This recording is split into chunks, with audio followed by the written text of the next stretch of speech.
In a world full of noise, one station keeps it real. KBLA Talk 1580, where the conversation goes deeper, the voices sound like yours, and the issues that matter most to our community take center stage. Progressive, powerful, unapologetically us. Whether you're driving through the city or tuning in from your home or office, join the public square. KBLA Talk 1580. Your home for talk that enlightens, encourages, and empowers. Listen live on our free KBLA 1580 app, on our website at KBLA1580.com, or on your radio dial at 1580 AM. Unapologetically progressive.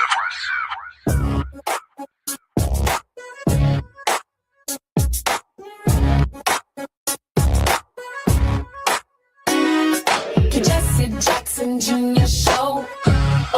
The Jesse Jackson Jr. Show. The Jesse Jackson Jr. Show. The Jesse Jackson Jr. Show. Come on and talk with me. Come on and listen to me. Come on and talk with me. Come on and listen to me. KBLA Talk 1580. Download the app.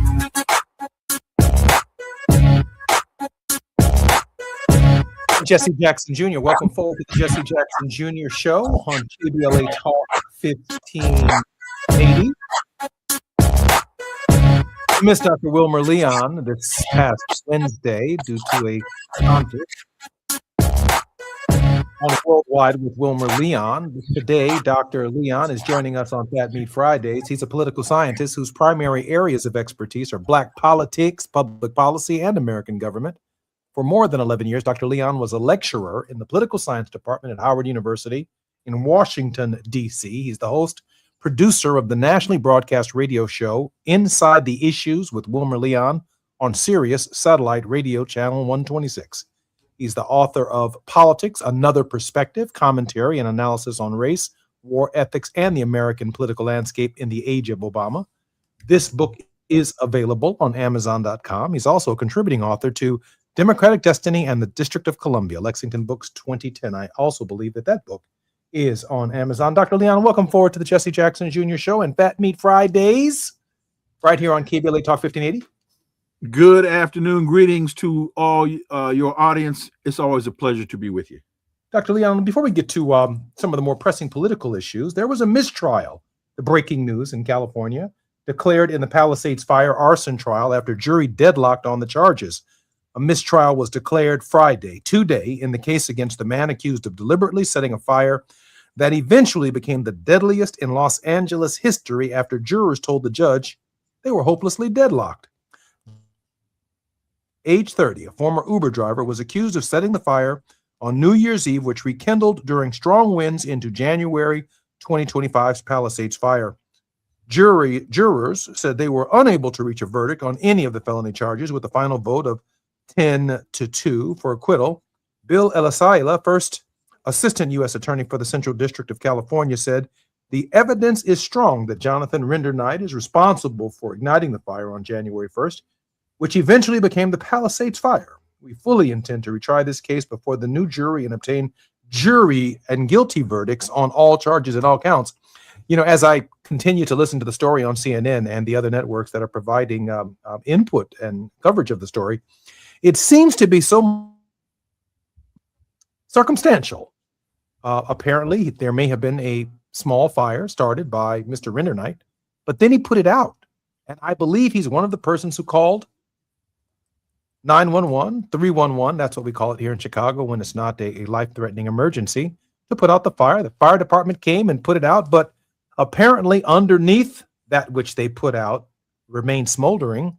And then the winds came several days later and ignited one of the worst fires in the history of Los Angeles. And then they turned around and charged him. And the jurors then came up, Dr. Leon, and said, wait a minute, there's so much negligence here from not only Render-Knight, but from the fire department, from people who saw it and didn't call it. They said there's so much negligence that you really can't point the finger at Render-Knight, and they rendered a mistrial. Dr. Leon, your initial thoughts? This is an incredibly confusing, to say the least, circumstance. You said 10-2 vote to acquit. That's exactly what the article says. 10-2 vote to acquit, and it's important for people to understand that they need this required a unanimous vote by the jury, so everybody had to vote one way or the other, and you've got a 10-2, but 10-2 to acquit, and then for the judge to hold him over pending the new trial instead of releasing him. I find that on a 10-2 to acquit, I find that very, very interesting. If people, the fact that the evidence is circumstantial doesn't in and of itself mean that the evidence is useless. A whole lot of folks go to prison on circumstantial evidence. Mm-hmm. In fact, they may say more people go on circumstantial than direct evidence. I'd have to look at some numbers on that, but this is it makes one ask, even as far as the judge is concerned, how political is this circumstance? And the Palisades fire still has nothing to do with the Altadena fire, where we know that the power company had transformers that were sparking and making all kinds of noise, and the power was turned off, then it was turned back on, and that fire affected one of our neighborhoods, to which KBLA Talk 1580 has been very vigilant in standing up and demanding justice. And I'm so grateful to James Farr, whom I had the great privilege of meeting this week, for the editorials that he's been launching on our show about accountability. I'm Jesse Jackson Jr. More on KBLA with Dr. Wilmer Leon. We got a lot to talk about with these elections when we come forward right here on KBLA Talk 1580. It's afternoon drive time with Jesse Jackson Jr. Only on KBLA Talk 1580. Wishing happy birthday to KBLA. 5 years old, yeah, with more that's coming your way. Congratulations, come on y'all, let's celebrate. Happy birthday to KBLA. Look, 5 years deep and we still going up. Built it from the ground, never real, no one else. Real talk on the air, then the truth get heard. Every day the proof getting served. He had a vision and he stayed with the plan. Now they tapped in from the beach to the land. Never back down, 7 days of the week, still going up now. We 5 years deep. Wishing happy birthday to KBLA. Tell me smiling, you did it with 5 years today. Congratulations, come on y'all, let's celebrate. Happy birthday to KBLA.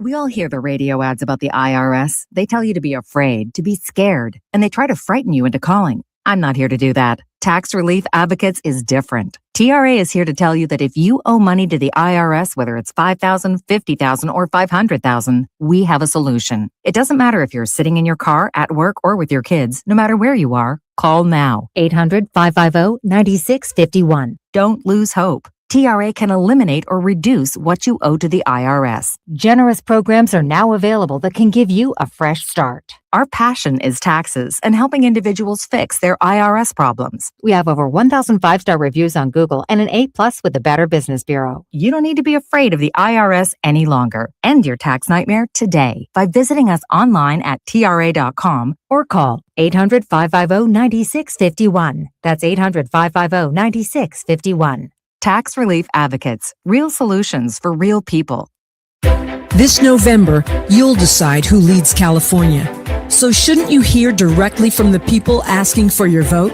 Join us for California Voices, a political town hall and ballot forum, Saturday, October 3rd, 2026. Meet candidates running for governor, lieutenant governor, attorney general, and other major statewide and local offices, including Mayor of Los Angeles, city attorney, and LA County Sheriff. Get clear, nonpartisan breakdowns of the propositions on your November ballot, both sides, no spin. And ask your questions directly, in real conversation, face to face. California Voices is brought to you by KBLA Talk 1580 and the Empowerment Congress, giving you the information you need before you vote. Mark your calendar, Saturday, October 3rd, 2026, California Voices. Follow KBLA 1580 for details and download the KBLA 1580 app. Your vote, your voice. Be there. Now back to more of Jesse Jackson Jr. on KBLA Talk 1580. The Jesse Jackson Jr. Show. The Jesse Jackson Jr. Show. The Jesse Jackson Jr. Show.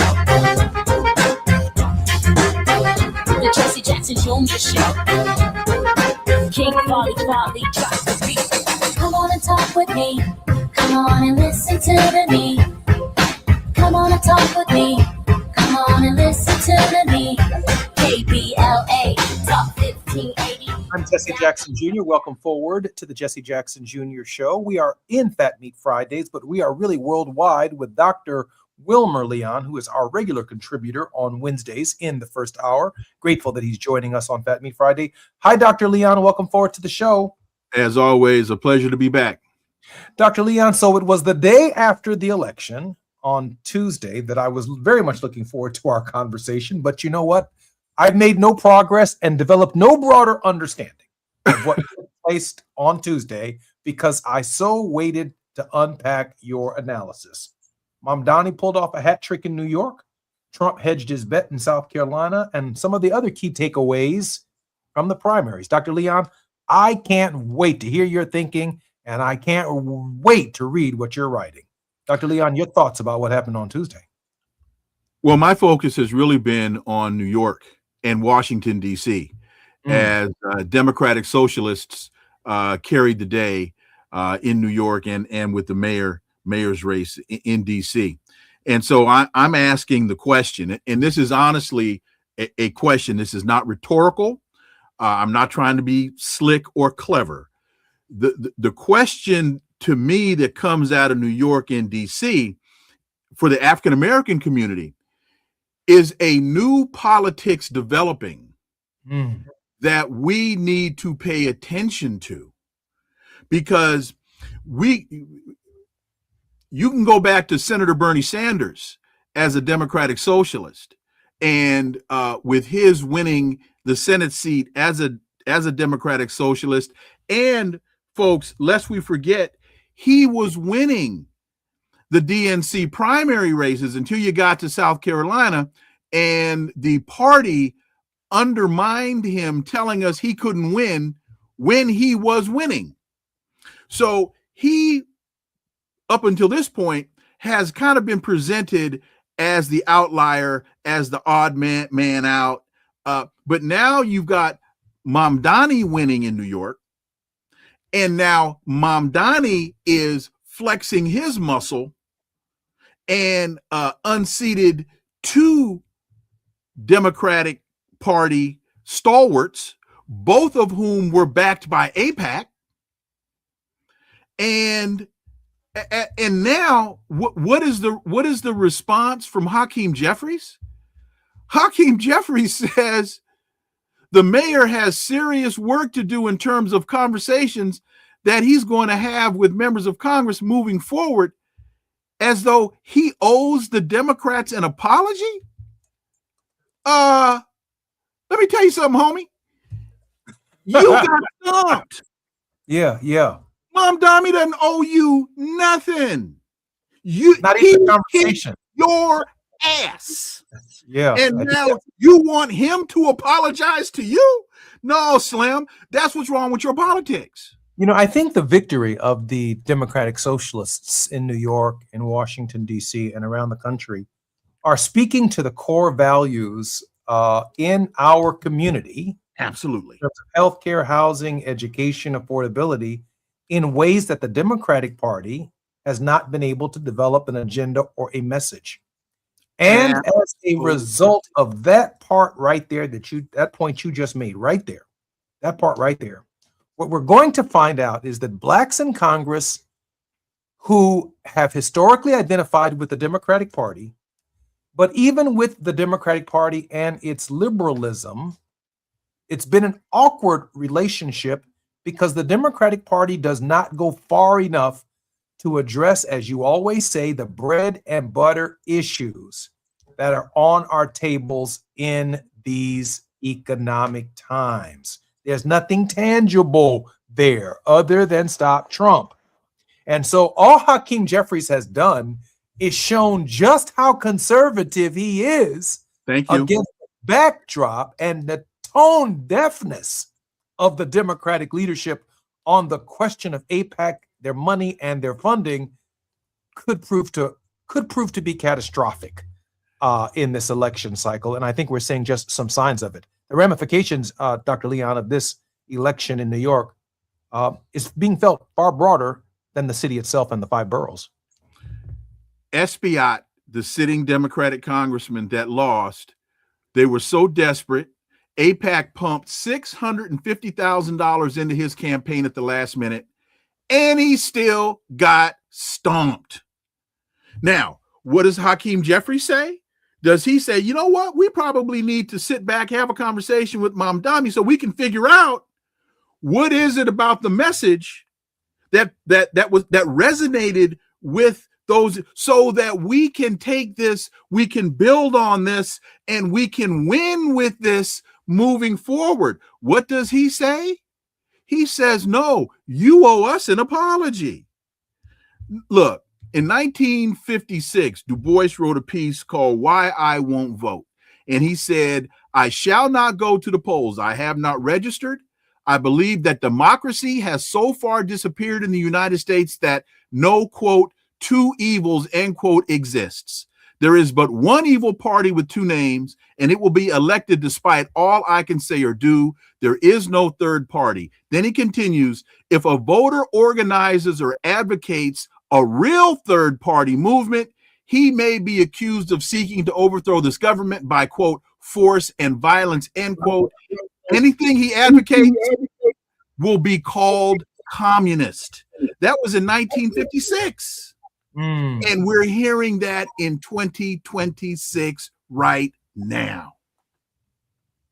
No, I think that's absolutely right. And how profound and prophetic the words are by William Edward Burghardt Du Bois in 1956.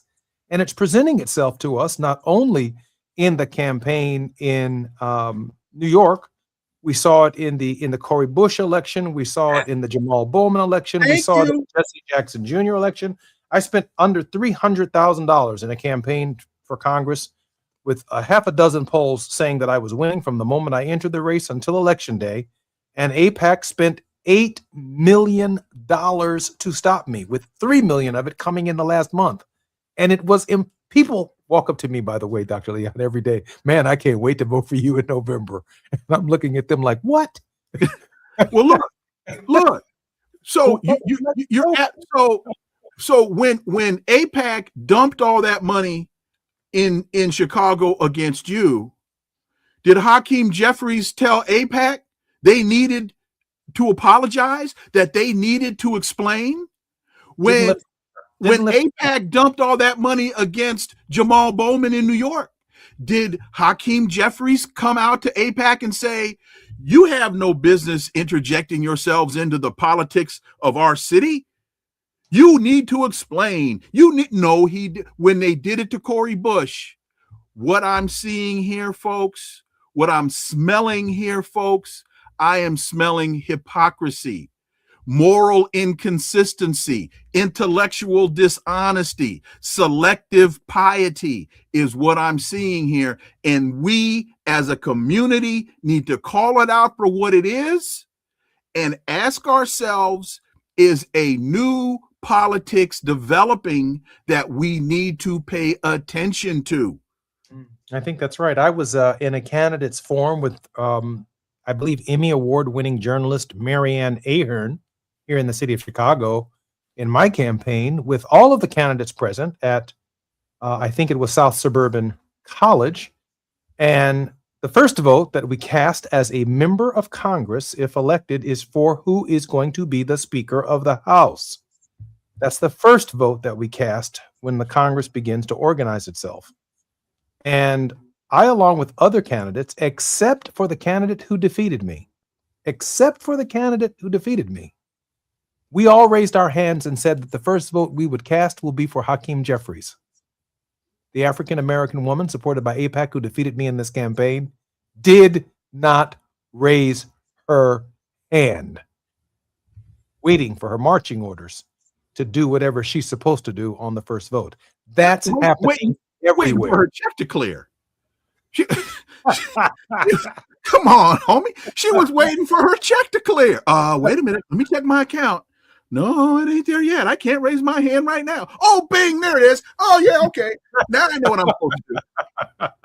Doc, that's some hard stuff. Doc, listen, are you seeing the kind of turnout numbers necessary every day that you're on the program, and when you're on your own program, you're advocating for people to turn out in these elections, in the primary process, and obviously in the general election in November? Are you seeing the kind of increased numbers and enthusiasm necessary to put the brakes on the Trump administration and the Trump regime?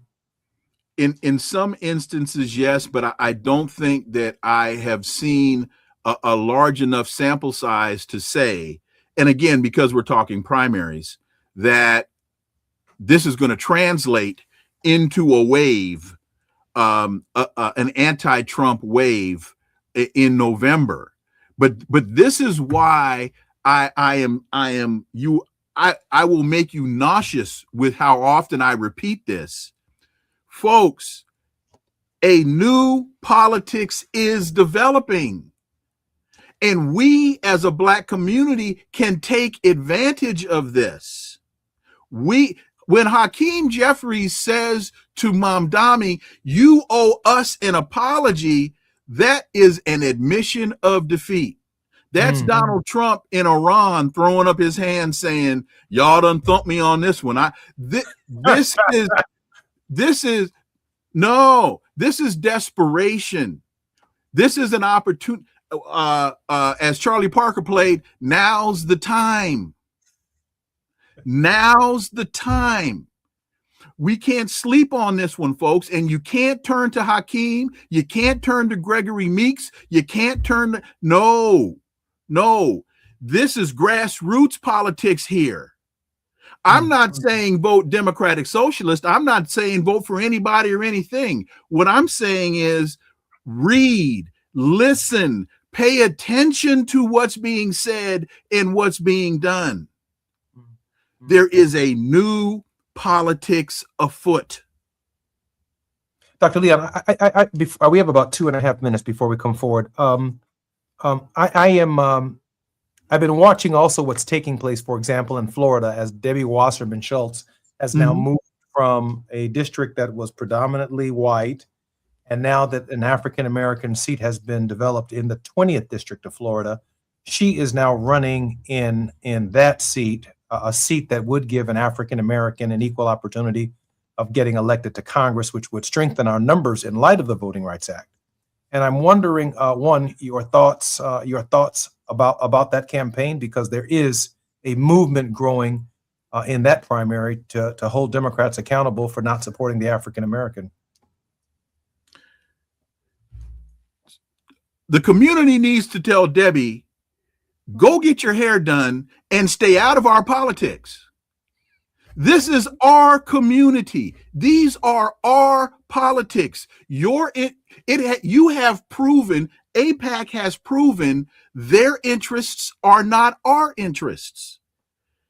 Our interests are not their interests. And therefore, we need to focus on when you overthrow Jamal Bowman, when you find that other Black elected officials need to be removed from office because they aren't sufficiently pro-Israel, that's not our politics. Folks, if you live in urban centers and you're trying to figure out why your schools are underfunded, look how much money is going to Israel. If you're trying to figure out why you can't get better health care in your local hospitals, You don't have the money to do so. Why? Because the money is going to Israel to fight a foolish war. Dr. Leon, I know we're coming forward in just a moment. I did want to ask your opinion because I think it's the same subject matter when we come forward on the SAVE Act and Donald Trump using it as a kind of battering ram over the housing program, which was bipartisanly passed in the Congress and in the Senate. They canceled a signing ceremony this week, but there's an onerous provision, a number of them in the SAVE Act, including presenting your passports, this proof of ID, the end of mail-in balloting, Supreme Court as we know it, and what the consequences of that would be for those of us who have historically been disenfranchised and protected by the Voting Rights Act of 1965. I'm Jesse Jackson Jr., more with none other than Dr. Wilmer Leon when we come forward on KBLA Talk 1580.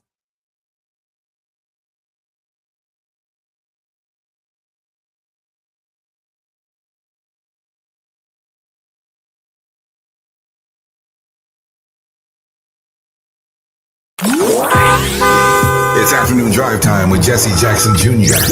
Only on KBLA Talk 1580.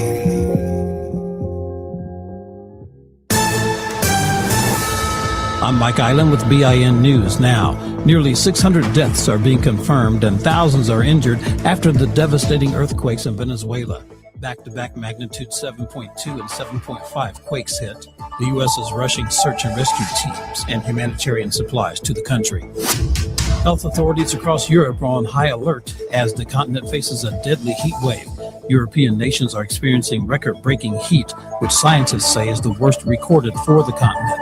The heat has prompted cultural landmarks to close, as well as caused Paris police to ask organizers of major events to alter their plans. There's a threat of flash floods for millions across the Northeast and Ohio Valley. A level 2 out of 4 flash flood risk is in place for parts of the region, which includes cities like St. Louis, Missouri, Cincinnati, Ohio, and Louisville, Kentucky. Get BIN News Now on demand 24/7 on the free iHeartRadio app. Think It Up is an initiative to activate student-powered, teacher-led learning projects. Students and teachers, how can you spark great learning experiences in your classrooms today? Join at thinkitup.org. Is this the time? This is the KBLA Sports Minute with Ray Richardson. Serena Williams will play her first singles match in 4 years against 20-year-old Maya Joint of Australia. Serena and Joint will meet up Tuesday in the first round of Wimbledon in London. Joint, ranked number 53 in the World Tennis Association rankings, is 20 years younger than Serena. The Compton native is playing her first singles match since the U.S. Open in 2022. Serena has won the Wimbledon Singles Championship 7 times. She and her sister Venus are playing in the Wimbledon doubles competition. Wimbledon starts on Monday. The U.S. men's soccer team needs to regroup after losing to Turkey 3-2 Thursday night in the World Cup at SoFi. The U.S. had already qualified for next week's knockout round before Thursday's match. Several of the team's frontline players did not play. The U.S. Group D champions will play Bosnia Wednesday in the round of 32 in Santa Clara. No debates, no speculation, just the info you need. That's your KBLA Sports Minute. I'm Ray Richardson. More news, opinions, and conversation when we come forward on KBLA Talk 1580. You can't fix what you won't face. And we face it every day. This is KBLA Talk 1580. Number 14. That's where Talkers Magazine ranked Tavis Smiley on their heavy 100 list of the 100 most important talk radio hosts in America. Join Tavis weekdays, 9 a.m. to noon or 9 p.m. to midnight.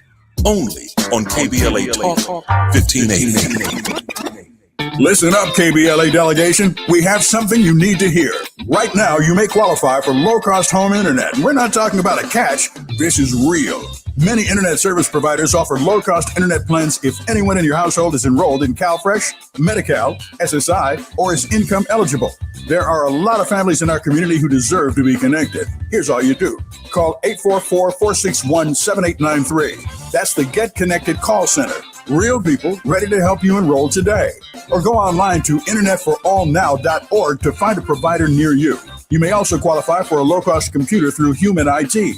Connectivity is not a luxury. In 2026, it's a necessity, and you deserve access just like everybody else. Call 844-461-7893. That's 844-461-7893. KBLA's got you. If you missed any of this, you can always go to our website at KBLA1580.com. Brought to you by KBLA Talk 1580 in partnership with the California Emerging Technology Fund, CETF. Why'd I go to the doctor? Working on the farm, my heart kept skipping a beat. I didn't think much of it, but my daughters made me get checked out. Turns out I have atrial fibrillation, which increases the risk of stroke about 5 times.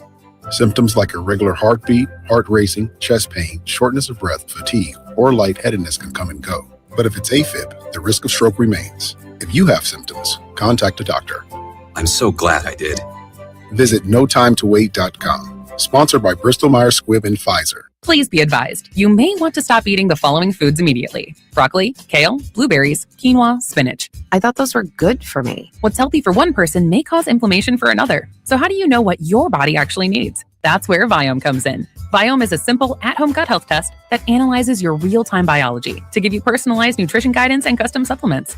Learn more at Viome.com/gut. V as in Victor, IOME.com/GUT. And use coupon code GUTHEALTH50 to save $50 off your purchase. Don't be anxious or confused about AI. Take control of your career when you get the skills to tackle real business problems and design specialized solutions. HR Dive reported that entry-level talent with applied AI credentials can receive up to a 25% salary boost. But where do you find training that you can trust? Future-proof your career and deliver more value with Humans Lead the Way AI.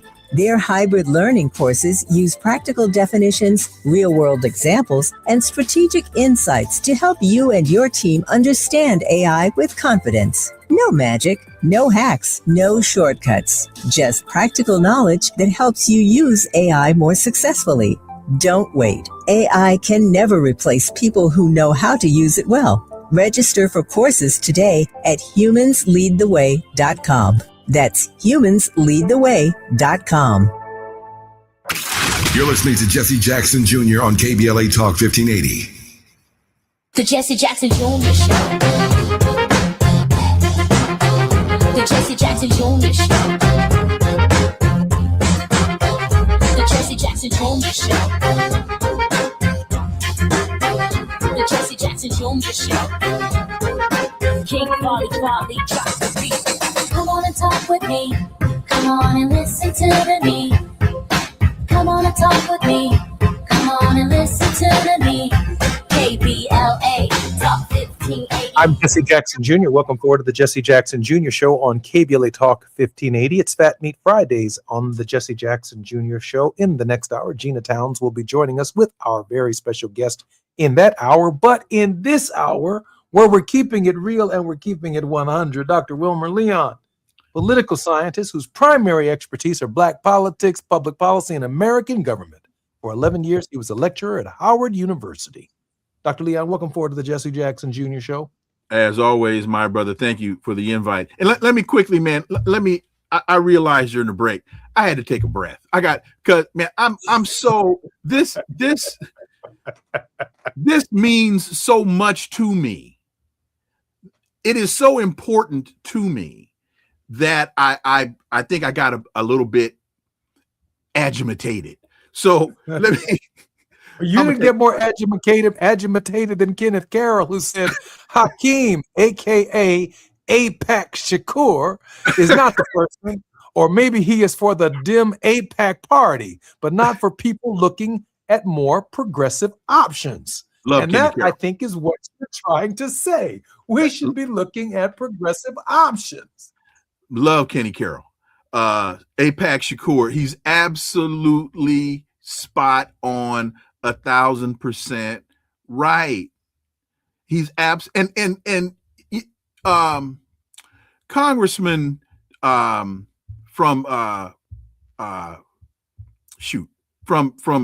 Senator from Georgia. What's your brother's name? Raphael Warnock. Raphael Warnock, yes, has published a book, and he's talking about in the book. He's talking about the morality of the country, and he's talking about how we have to, the crooked places made straight is the title of the book. And he draws from Isaiah, and he's trying to provide a bolder vision of how to live and relate to one another in the country. And he's talking about voting rights and voter suppression.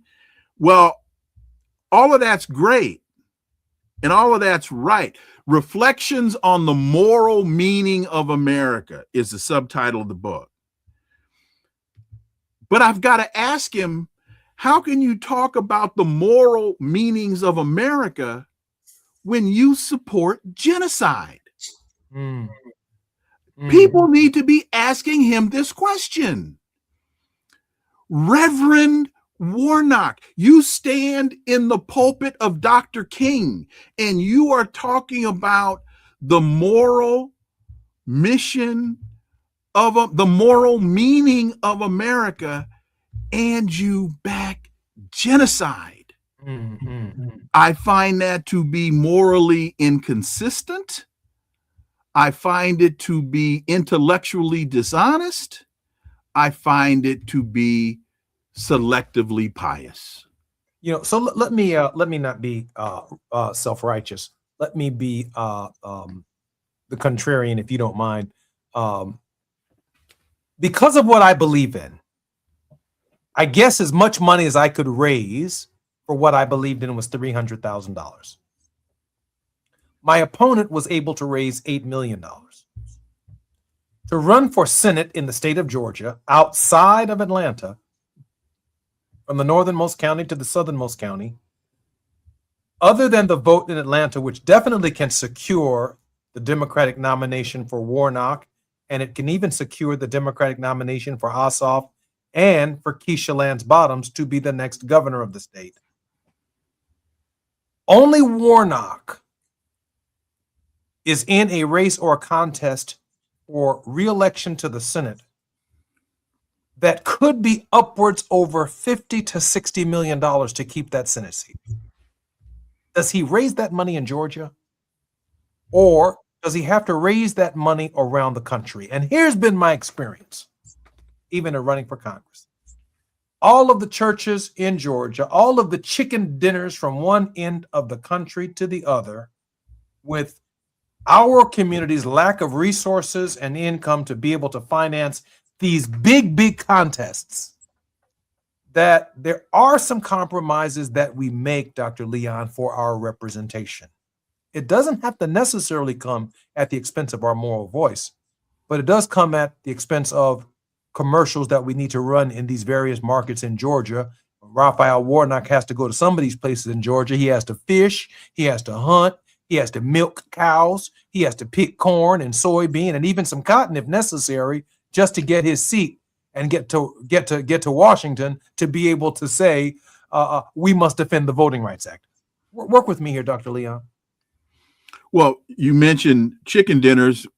Well, maybe they need to have fish dinners as well, because if you're just doing chicken and you're not doing fish, then you anyway.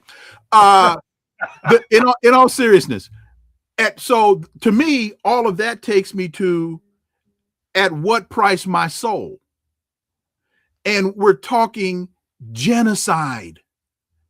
And you're telling me that the Black community, which in terms of our gross domestic product is bigger than a whole lot of countries in this world, when you look at how much money these mega churches generate on a Sunday, on a Saturday and a Sunday, and you're telling me that with all of this money that goes into these Black mega churches, that we can't afford to fund our politics? Yeah, that's exactly what I'm telling you. You're tripping. It's the country. No. I know a lot of these and that's not a personal affront to you. But check this out. But think about it. Here's a guy. Ossoff, I think, is Jewish, right? Ossoff is Jewish. It's very rare to have a Jewish senator elected from the South, and Ossoff is an amazing senator, an amazing progressive in the Congress of the United States.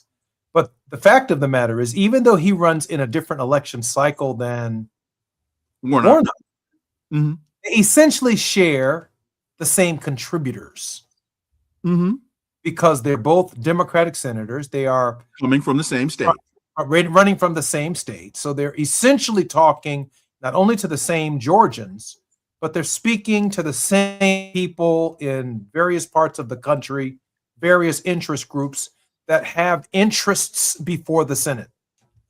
And some people, I think it's easier for them that if your concern is international, my community isn't paying attention to it at home. As long as I'm delivering, I'm putting a chicken in every pot, or delivering housing, or delivering decent education, delivering the basic things that people need in our community. People say, run, Warnock, run. We don't really focus on what Warnock in Georgia is doing in the Middle East or what he thinks in the Middle East. But Warnock knows that if he's going to run commercials in Duluth, in Forsyth County, in other counties, in Marietta, in Macon, and other parts of Georgia, for the kinds of points that he needs to encourage people that he is a senator for all of Georgia, he's going to need a small fortune.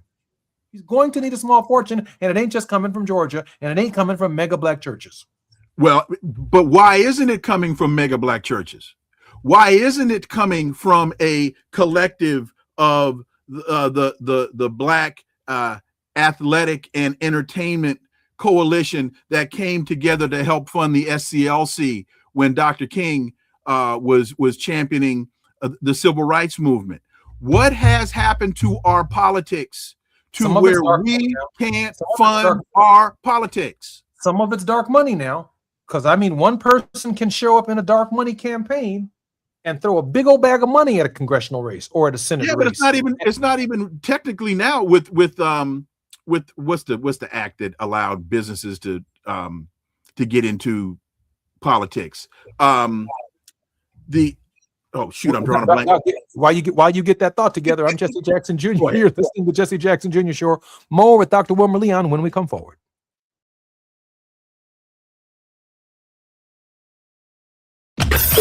While you're stuck in traffic, we can at least bring you up to speed on the news of the day. You're listening to Jesse Jackson Jr. only on KBLA Talk 1580.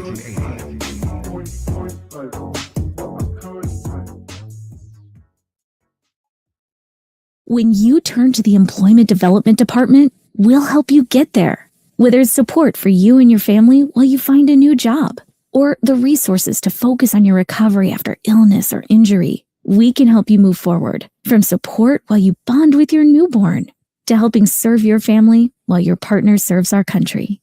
Your EDD. We'll help you get there. For more information, visit edd.ca.gov. Going to a World Cup match in LA this summer? Ditch the parking stress and ride Metro. With direct service from across LA County, it's the easy way to get there for just $1.75 each way. Get ready to play at the LA 84 Foundation Free Play Day Block Party, a community celebration with music, dancing, art, food, games, sports, LA Pro Teams, giveaways, and family fun all day.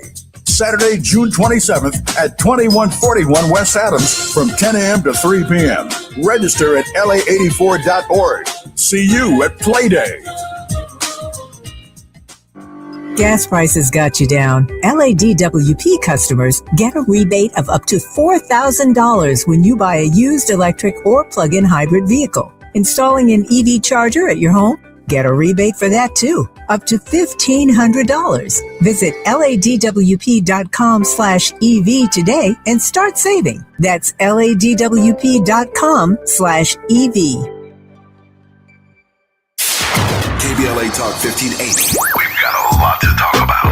KBLA Talk 1580, connecting you with services and solutions. The Michael's Daughter Foundation is dedicated to inspiring youth and resilience through storytelling, arts, filmmaking, and enrichment programs for youth and families in under-resourced communities and system-impacted individuals. The Michael's Daughter Foundation is a 501c3 nonprofit providing free and low-cost arts programs to youth and families from under-resourced communities, both system-impacted youth and those affected by the incarceration of a loved one. 1 in 43 children in America have a parent incarcerated. 70% of those children are expected to end up in prison. Through filmmaking, animation, theater, and writing, they help young people express themselves, build confidence, and imagine new possibilities. Beyond the arts, they offer financial literacy workshops, emergency support, and scholarships. Because thriving takes more than talent, it takes access. To learn more about the impact of Michael Daughters Foundation and how you can be a part of the movement, please visit their website, michaelsdaughterfoundation.com. This is a community call to action from KBLA Talk 1580.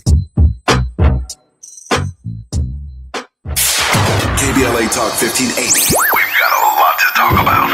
Tired of being locked out of job opportunities and shut down by systemic racism? KBLA Talk 1580 stands with you in fighting for the rights of black workers, and we don't back down. The Los Angeles Black Workers Center is a dynamic alliance of workers, organized labor, community-based organizations, clergy, students, and scholars working collectively to improve the position of the black working class. The LA Black Workers Center takes a comprehensive approach to addressing the black jobs crisis. Their programs promote access to quality jobs, racial equity in hiring and retention, discrimination-free job sites, and they prepare black workers for employment in high-wage career track jobs. The LA Black Workers Center supports workers who need help protecting their rights on the job. They give workers access to quality jobs and remove systemic barriers to employment. And they are advocating for a fair deal for black workers in the new Los Angeles City Charter. To sign up for free career readiness training, get involved in organizing, or learn about union apprenticeship programs and trade registries, please visit lablackworkercenter.org. That's lablackworkercenter.org. Together, we can beat the black jobs crisis and build a more equitable Los Angeles. This is a community call to action from KBLA Talk 1580. If you have unfiled taxes or are in debt to the IRS, this is important news. Did you know the IRS has programs specifically designed to help people struggling with tax debt? Powerful tax assistance programs that can save you thousands if you qualify. No one knows these programs better than the experts at Optima Tax Relief, America's most trusted tax resolution firm. A-rated by the Better Business Bureau, their award-winning tax attorneys and licensed professionals have resolved over $3 billion of tax debt for their clients. One call to Optima can start the process, helping to put an end to your worries about wage garnishment, asset seizure, and other aggressive IRS actions. Find the best options to solve your tax problems. Call the experts at Optima Tax Relief today for a free consultation. Call 800-919-9077. 800-919-9077. 800-919-9077. Optima Tax Relief. Some restrictions apply. For complete details, please visit OptimaTaxRelief.com. Now back to more of Jesse Jackson Jr. on KBLA Talk 1580. The Jesse Jackson Jr. Show. The Jesse Jackson Jr. Show. The Jesse Jackson Jr. Show. The Jesse Jackson Jr. Show. King Folly, drop the beat. Come on and talk with me. Come on and listen to me. Come on and talk with me. Come on and listen to me. KBLA Talk 1580. I'm Jesse Jackson Jr. Welcome forward to the Jesse Jackson Jr. Show on KBLA Talk 1580. If you're listening to us on the 405, the 101, the 5, the 10, the 118, or the 110, we hope you have a wonderful weekend. You're listening to Fat Meat Fridays with Jesse Jackson Jr., our very special regular contributor on Wednesdays. Dr. Wilmer Leon is our guest. He's a political scientist whose areas of expertise include black politics, public policy, and American government. Dr. Leon, how can our listeners continue to listen to you and support your work? I'm on Sirius XM, satellite radio, channel 126, Saturdays from 11 to 2 Eastern. You can get the book, Politics, Another Perspective, at Amazon, and follow me here as well. Go to WilmerLeon.com. Dr. Leon, before I ask you a question about the temporary protective status for Haitians that Donald Trump has now been able to essentially remove and enforce their deportation. I have to tell you this little story about when I was growing up. One day I was in the restroom as a youngster, and I had a pen with me, and I wrote everybody had written something on the wall. They drew a little picture or something, and I decided to write my name right there in the stall. Jesse Jackson Jr. Big old letters. One day I'm in class, and the principal comes and gets me and takes me to the restroom with a big bucket of water and a scrubbing brush to clean the restroom stall and the walls where I wrote my name. And the last time I identified myself in a restroom stall. Now, with that said, Dr. Leon, I was in Washington not long ago. I thought I saw your name near the reflecting pool. I thought it said Wilmer Leon was here. Your thoughts on the peeling reflecting pool on the 250th anniversary and the wasted money that Donald Trump did trying to fight a pool that fills itself with algae every single year. Yeah, that was my name you saw, and now I have to admit it, and hopefully they won't come knock on my door and take me away. How are you, America? How can the country trust a fool who can't even paint a pool to run a war? You can't paint a swimming pool? I mean, if you just imagine the reflecting pool it's just a big swimming pool. And you can't paint a swimming pool? And drove his entire motorcade right down the middle of it while it was under down the middle of the. Come on, y'all. Stupid is what stupid does. And it was the Citizens United was the bill I was trying to remember. Yes. Let me quickly, if I could just give a little data here.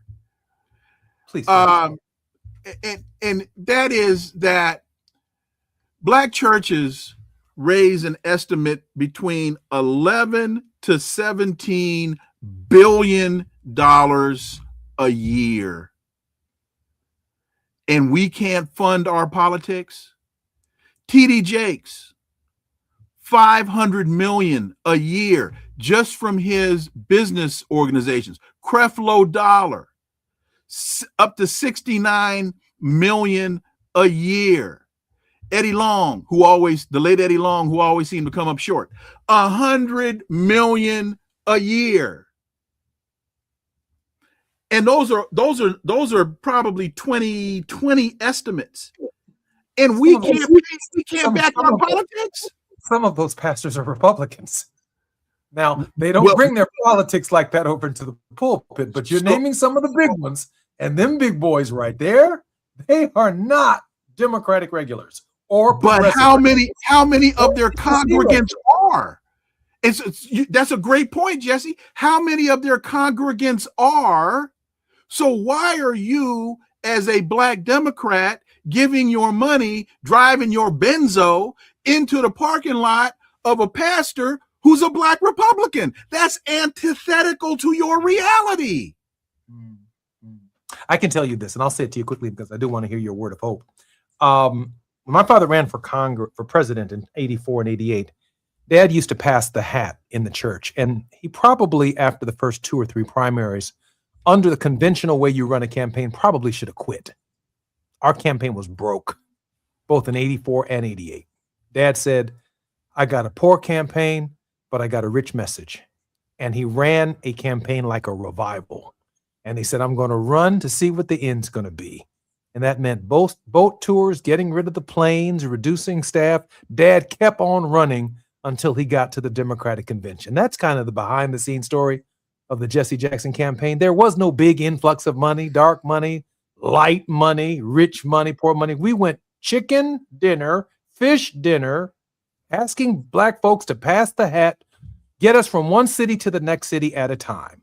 And my sense is that when it comes to political campaigns and funding, Dr. Leon, the chicken circuit is still exactly where major campaigns are. Obama's campaign, the wind beneath his wings, was very different. Kamala Harris, Vice President of the United States, the wind beneath her campaign was very different. But some of these candidates that are going to be in Iowa and New Hampshire who run the conventional route, who are black, brown, or even female, if they're going to make it through the primary process, they're going to have to roll up their sleeves and roll up their boots and hit the road the way Jesse Jackson did, because waiting for the big Newsom money, the Pritzker money, the Shapiro money, waiting for all of this money to somehow pick out of a multi-candidate field that somehow they're going to arrive at us. Brother, I've run a lot of national campaigns and been involved in many of them as chairman of various campaigns. I just don't see it happening. I just don't see it happening.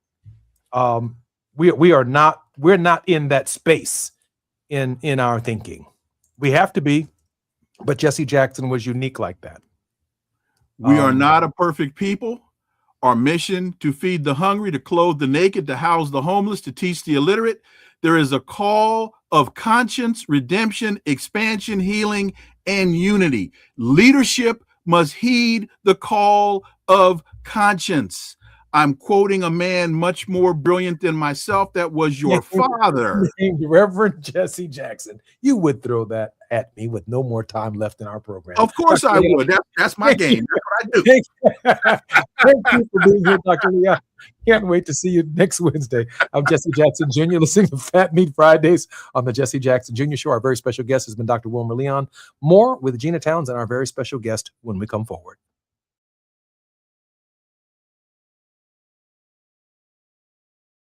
KBLA 1580 Santa Monica. I'm Mike Island with BIN News Now. Nearly 600 deaths are being confirmed and thousands are injured after the devastating earthquakes in Venezuela. Back-to-back magnitude 7.2 and 7.5 quakes hit. The U.S. is rushing search and rescue teams and humanitarian supplies to the country. Health authorities across Europe are on high alert as the continent faces a deadly heat wave. European nations are experiencing record-breaking heat, which scientists say is the worst recorded for the continent. The heat has prompted cultural landmarks to close, as well as caused Paris police to ask organizers of major events to alter their plans. There's a threat of flash floods for millions across the Northeast and Ohio Valley. A level 2 out of 4 flash flood risk is in place for parts of the region, which includes cities like St. Louis, Missouri, Cincinnati, Ohio, and Louisville, Kentucky. Get BIN News Now on demand 24/7 on the free iHeartRadio app. Think It Up is an initiative to activate student-powered, teacher-led learning projects. Students and teachers, how can you spark great learning experiences in your classrooms today? Join at thinkitup.org. Is this the time? This is the KBLA Sports Minute with Ray Richardson. Serena Williams will play her first singles match in 4 years against 20-year-old Maya Joint of Australia. Serena and Joint will meet up Tuesday in the first round of Wimbledon in London. Joint, ranked number 53 in the World Tennis Association rankings, is 20 years younger than Serena. The Compton native is playing her first singles match since the U.S. Open in 2022. Serena has won the Wimbledon Singles Championship 7 times. She and her sister Venus are playing in the Wimbledon doubles competition. Wimbledon starts on Monday. The U.S. men's soccer team needs to regroup after losing to Turkey 3-2 Thursday night in the World Cup at SoFi. The U.S. had already qualified for next week's knockout round before Thursday's match. Several of the team's frontline players did not play. The U.S. Group D champions will play Bosnia Wednesday in the round of 32 in Santa Clara. No debates, no speculation, just the info you need. That's your KBLA Sports Minute. I'm Ray Richardson. More news, opinions, and conversation when we come forward on KBLA Talk 1580. You have something to say, and we want to hear it. KBLA Talk 1580 is engagement radio, not outrage radio. A place where your hopes, your frustrations, and your ideas are welcome 24 hours a day, 7 days a week. Real talk, real people, real Los Angeles. KBLA Talk 1580, the station that sounds like the city looks. Tune in on your AM radio dial at 1580. Download our free KBLA 1580 app or listen live on our website at KBLA1580.com. Unapologetically progressive.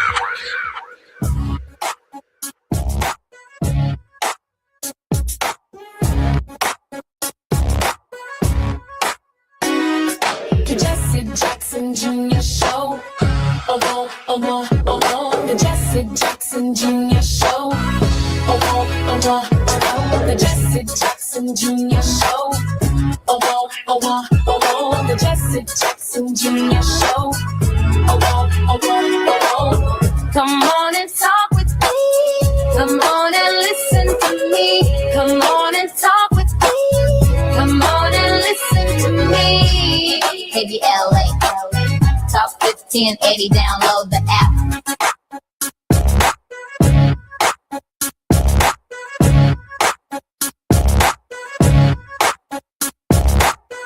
Jesse Jackson Jr. You're listening to the Jesse Jackson Jr. Show on KBLA Talk 15. It's Pet Meet Fridays on the Jesse Jackson Jr. Show. And I'm here with the creator of our show, Gina Towns. Gina is the creator of Jesse Jackson Jr. Show, a graduate of Hampton University, a graduate of Princeton Theological Seminary, and an amazing artist in her own right, having released an album a few years ago, at least a song a few years ago, called Yes, number 26 on the Billboard charts. Gina, welcome forward to the Jesse Jackson Jr. Show. Hi, Jesse. How are you today? Great. How are you? I'm doing okay for a Friday that's cloudy and the news that we have, but I still have the faith. I'm so glad you do. Listen, I'm grateful that HER Ambassador Reverend Kwame Kamu is a dynamic international diplomat, educator, and community activist whose work spans leadership in public policy, spiritual ministry, natural health advocacy, and cultural empowerment is our guest. As co-convener of the Caribbean Civil Society Preparatory Conference to the United Nations Permanent Forum on People of African Descent, the Trinidadian native has been at the forefront of international advocacy and equity dialogues. Reverend, welcome forward to the Jesse Jackson Jr. Show.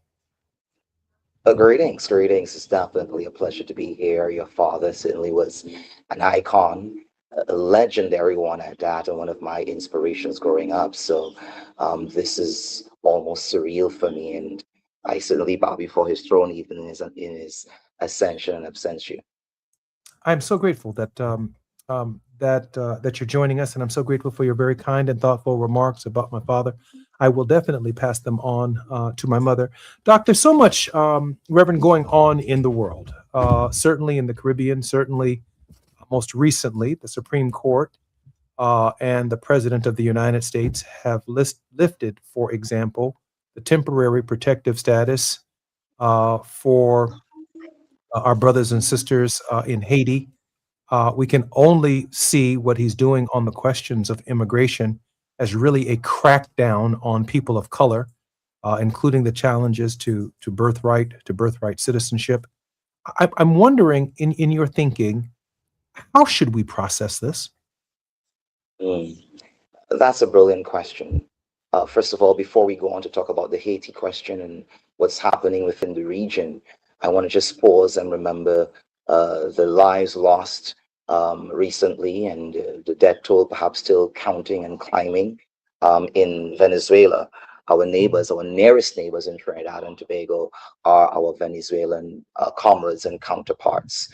And so I'm asking persons, if you can donate, please, whether time, talent, or treasure, to the Venezuelan relief effort. Hundreds of lives lost, a very devastating earthquake, 7.2, 7.5 magnitude. It shook the very core of the country. And so we want to keep them in our prayer and certainly keep them in our hearts. As it relates to the question of Haiti, that goes back, that's a 226-year question, isn't it?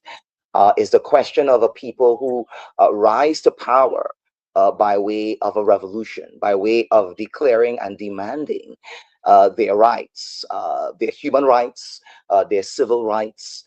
It's a people who would have carved out for their own selves by way of warfare on the one hand, but prayer on the other hand, and a certain kind of interdependence on each other on the other hand, to set free San Domingo at the time. We have seen, with regards to the Haiti question, several challenges over the years.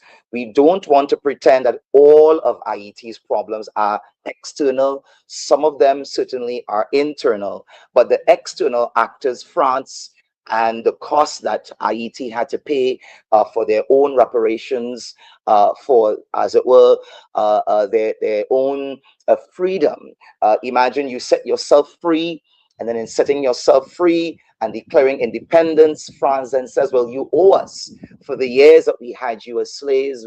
You owe us for the colonization process. You owe us. And this is what the debt is. And that debt is certainly a huge debt in billions of dollars. And so with regards to it, any country that has to start off with that kind of debt starts with a deficit. And so we must take that into consideration when we're looking at the Haiti question. Are there and were there challenges in terms of their own self-governance and internal governance? Yes. Were there challenges in terms of persons who were operating from a standpoint of what we would refer to as less than ideal actors? Absolutely. But we've seen that when Haiti experienced its own earthquakes and its own natural disasters and even some human crises, that when the United Nations stepped in, and then when other so-called good faith actors stepped into the question, we saw cholera outbreaks with regards to UN soldiers on the ground, boots on the ground, blue helmets on the ground. We saw nepotism. We saw other forms of what we would call the bait and switch approach. Organizations receiving hundreds of millions of dollars in donor aid, and according to some estimates, only between 5 and 10% actually hitting the ground, landing the ground. When you add to that the guns and the drugs that are imported into Haiti, they produce none of their own.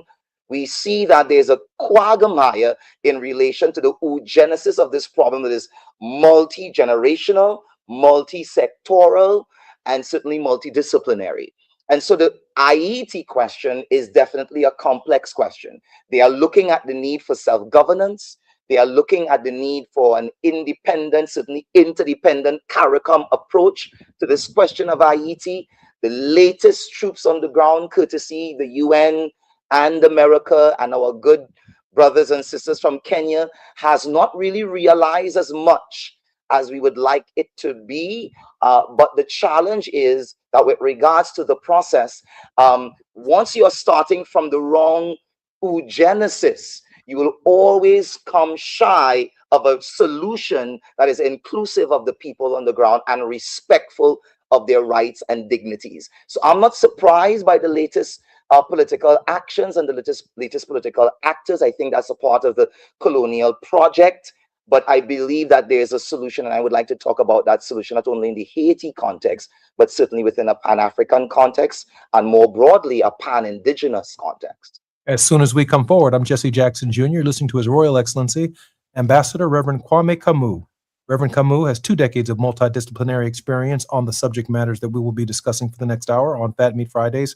Reverend, looking very much forward. As soon as this break is over, we're coming forward on KBLA Talk 1580. More from Ambassador Kwame Kamu and Gina Towns when we come forward.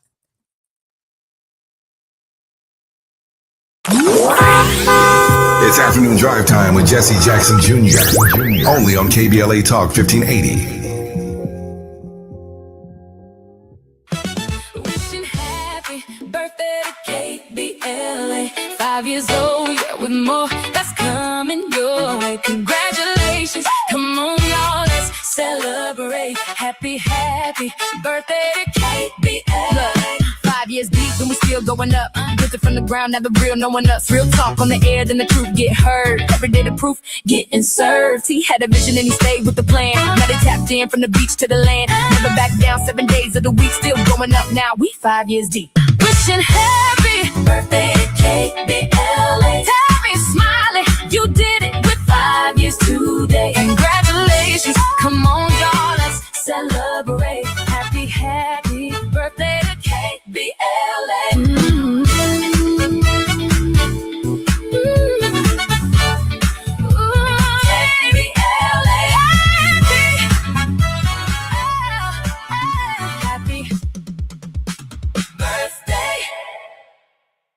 We all hear the radio ads about the IRS. They tell you to be afraid, to be scared, and they try to frighten you into calling. I'm not here to do that. Tax Relief Advocates is different. TRA is here to tell you that if you owe money to the IRS, whether it's $5,000, $50,000, or $500,000, we have a solution. It doesn't matter if you're sitting in your car, at work, or with your kids. No matter where you are, call now. 800-550-9651. Don't lose hope. TRA can eliminate or reduce what you owe to the IRS. Generous programs are now available that can give you a fresh start. Our passion is taxes and helping individuals fix their IRS problems. We have over 1,000 5-star reviews on Google and an A+ with the Better Business Bureau. You don't need to be afraid of the IRS any longer. End your tax nightmare today by visiting us online at TRA.com or call 800-550-9651. That's 800-550-9651. Tax Relief Advocates, real solutions for real people. This November, you'll decide who leads California.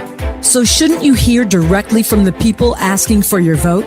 Join us for California Voices, a political town hall and ballot forum, Saturday, October 3rd, 2026. Meet candidates running for governor, lieutenant governor, attorney general, and other major statewide and local offices, including Mayor of Los Angeles, city attorney, and LA County Sheriff. Get clear, nonpartisan breakdowns of the propositions on your November ballot, both sides, no spin. And ask your questions directly, in real conversation, face to face. California Voices is brought to you by KBLA Talk 1580 and the Empowerment Congress, giving you the information you need before you vote.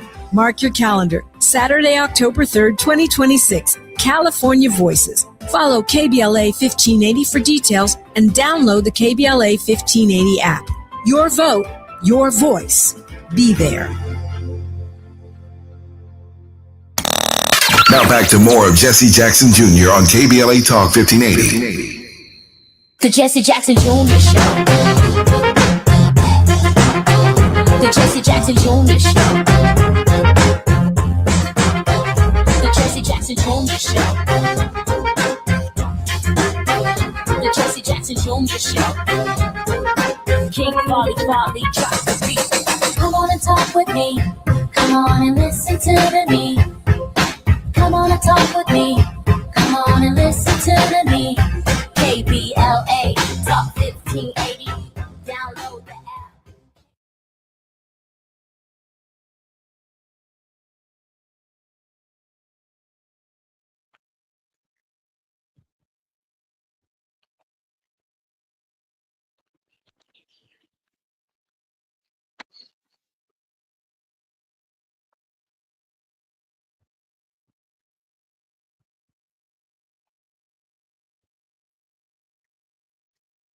I'm sorry, Your Excellency. I can't hear you. I think you may be muted.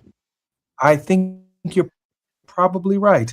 I'm Jesse Jackson Jr. Welcome forward to the Jesse Jackson Jr. Show on KBLA Talk 1580. Our very special guest on Fat Meat Fridays is His Royal Excellency Ambassador Reverend Kwame Kamu, with over 2 decades of interdisciplinary experience from serving as a parliamentary research consultant and CEO of a family-owned company to leading media ministries and community youth initiatives. Reverend Kamu brings deep expertise in communications, governance, education policy, and social reform.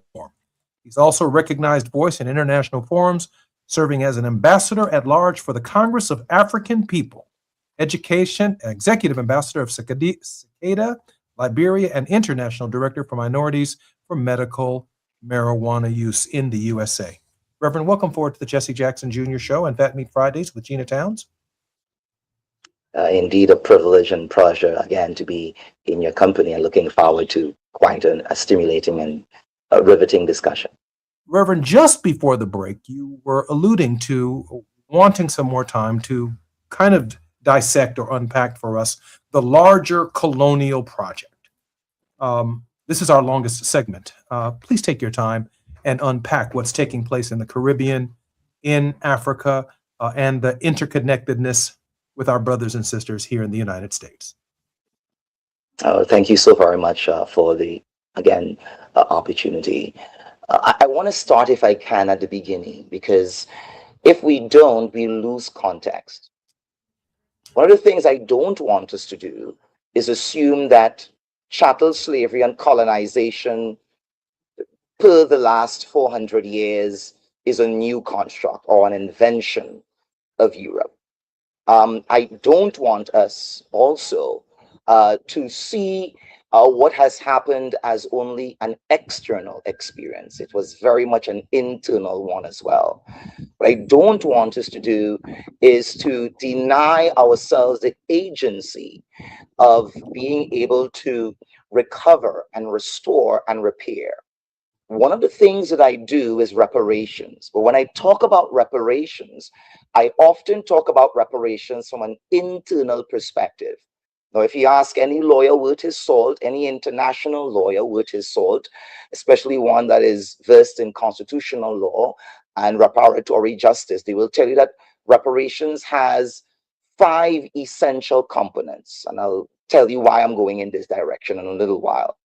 It has the constitutional component of restitution, which is what we would call gains-based losses. And then we have compensation, which operates from the standpoint of what have you lost that we can recover you for. And then it speaks to the issue of rehabilitation. What are the traumas? What are the destructions that we need to come and heal physically, emotionally, socially, intellectually, vocationally, and so on, in the African context, culturally and spiritually, more so. Reparations has a 4th component. It talks about satisfaction, which is all of the bad faith actors recognizing the role that they have played, engaging in apologies, engaging in educational programs to raise consciousness and awareness. And of course, beyond that, it goes into this business of guarantees of non-repetition. And so with regards to those 5 pillars, that's your reparations context from an external perspective. So right now we have France doing reparatory justice in West Africa. We see Dutch doing the same. We see artifacts being brought back from Belgium, the tooth of Patrice Lumumba being brought back, being repatriated to Congo, and these kinds of things. But there's a 6th element that often is not considered. And that element is what we refer to as cessation of hostilities. You can do all of those things to repair harms done in the past. But the problem about the present continuous project is that the harms are ongoing. In other words, there's an active crime scene, as it were. And this crime scene did not start with Pope Nicholas V and his Dom de Versailles declaration that people outside of the Roman Catholic Church within Africa and within the Middle East at the time and elsewhere, that they could be placed into everlasting perpetual servitude, and they can become, as it were, owned chattel by Pope of Rome. That's not your eugenesis, but it certainly is a pontiff with great power that is in charge of several kings at the time, several territories at the time, and basically giving them not only a get out of jail free card, but the spiritual license to go and to subjugate a people and make them into perpetual slaves. And so from that context, we see what is called the triangle coming into play, that Africa, Europe, America interplay of capitalism taking advantage of people groups in order to build new world economies and advance old world economies. But as I said before, this is not new. If we go back to biblical times and even pre-biblical times in ancient Egypt, in ancient Sumer, in ancient India, in ancient China, colonialism, the slavery project, settler colonialism, empires expanding by way of war and bloodshed and tyranny, what I call the predatory model, has been with mankind. Unfortunately for us in the West, and unfortunately for the African, we have been the last to go through that in a major way. And so we have become the poster child of what it is to be a slave, unfortunately. We become the poster child of what it is to be someone who has been subjugated and someone whose rights have been raped and pillaged and plundered in that sense, both people and property. And so with regards to that, there's a need for some internal reparation, some internal healing to take place.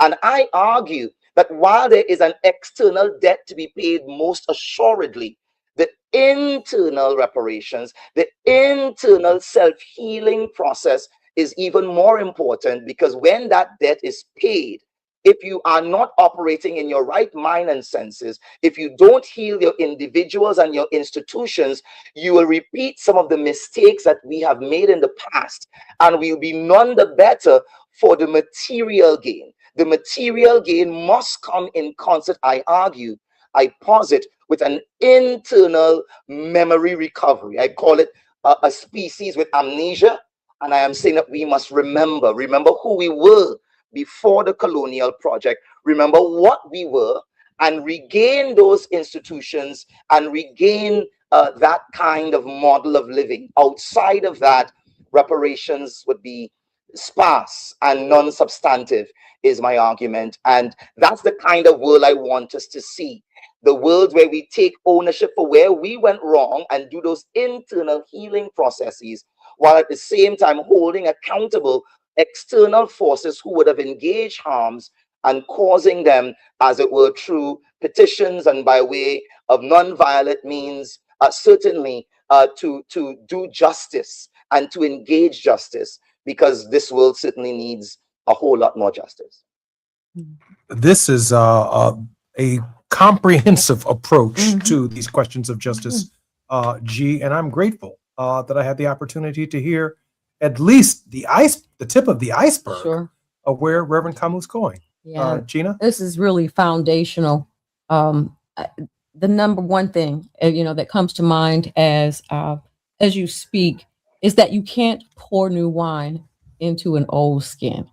And the heart and the mind being prepared in order to receive that which is good, that which is light, and that which will carry one forward. And not just one, but the one must be repaired before you can repair the family, before you can repair the community and the nation and the world. And I think, as you and I talked earlier, the song that came to mind is, as you were talking in the first segment, was what the world needs now is love, and to be able to see that love in action. What does that love in action look like, Reverend? Reverend, we have about 4 minutes before we come forward to our next break. Take your time. Thank you. Thank you for that preface. I actually, being a philosopher, have dared to redefine love, because I believe that humanity is operating with the wrong model. In my definition of love, within the United Kingdoms of Ubuntu context, and let me introduce the term of Ubuntu for the listening audience. Ubuntu, coming from Zulu and Xhosa and Shona, Southern Africa, certainly part of the wider Bantu expansion, literally means Muntu, Gumuntu Gabantu. I am because we are. A human is only a human through his humanity. A person is only a person to the extent that he recognizes the personhood of others. And so with regards to that, that sounds very much like your golden rule that was espoused by masters like Gautama, whom we call Buddha, like Yeshua, whom we call Jesus, like Zoroaster, the leader and the founder of Zoroastrianism, going back to ancient Persia, ancient Iran, if you will, going back to Akhenaton, 18th dynasty pharaoh of ancient Kemet. And so this Ubuntu is love in action. But what is love? Is love an affection? Is love a feeling? Is love a sentiment? I argue no. I argue that love is an intercession required to make healthy, happy, and whole. And so when you're looking at love through that lens of an intercession, through that lens of examining and diagnosing that there is a problem, that there's a harm, that there's a trauma engaged, and my response is, how do I make it whole again? How do I make it happy again? How do I make it healthy again? That's the question that love has come to answer. And unfortunately for mankind, we've been operating in the sentiment of love. And for as long as we see love as a feeling. You know, those bars of chocolates, you know, a beautiful bouquet of roses on a special day, an anniversary and so on. Well, those may be seen as what we would refer to as acts of kindness that can perhaps inspire some level of affection. But at the end of the day, love must run much, much deeper than that. And so unless it is an intercession designed to make whole, it's not love. And for that reason, because we are operating with a flawed definition of love, then the self-love isn't what it's supposed to be. Because people would tell you, and I'm trying to hasten before that 4-minute stop, will tell you that they love themselves, but they are engaging in substance abuse. They will tell you that they love themselves, but they are engaging in all kinds of self-harms. They will tell you that they love themselves, but you don't see it reflected in the way that they show up even in their own life to be healthy, let alone how can they make others whole and make others healthy if they themselves don't really truly understand what love is and what is required to bring that love into action.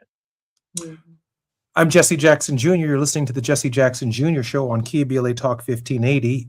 You ought to be sharing this program on Facebook, share it on Instagram, share it on the various platforms, because Reverend Kwame Kamu, His Royal Excellency and Ambassador, dynamic speaker, very clear, and is going to the root, from my perspective, at how some of us are feeling in ways that we may not have been able to articulate. We have another segment with Reverend Kamu when we come forward, right here on KBLA Talk 1580.